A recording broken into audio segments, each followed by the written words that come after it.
Manajemen Pasifik Caesar Surabaya mengajukan banding terkait hasil pertandingan melawan Borneo Horns.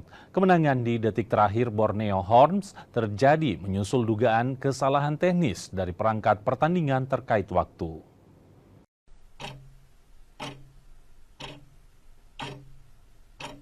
Pasifik Caesar Surabaya mengalami kekalahan dramatis dari Borneo Hornsbil di lanjutan Indonesian Basketball League di Gor Pasifik Surabaya Jumat malam kemarin.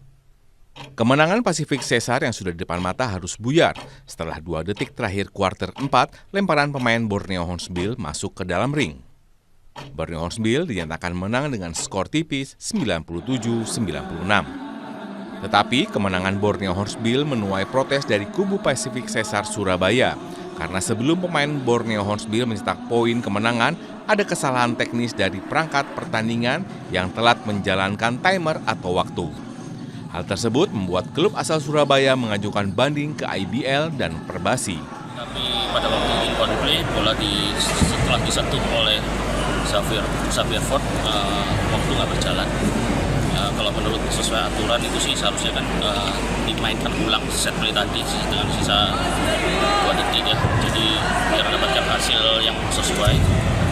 Walaupun dengan setelah kita menunjukkan segala bukti yang juga sudah jelas sebenarnya di online kalau waktu seharusnya sudah habis, jadi itu skor seharusnya nggak sah.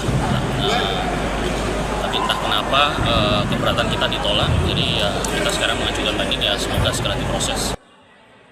Dalam bandingnya, manajemen Pasifik Caesar Surabaya juga menyerahkan bukti video.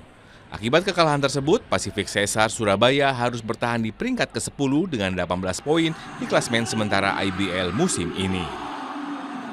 Mahendra Triginanjar, Kompas TV, Surabaya, Jawa Timur.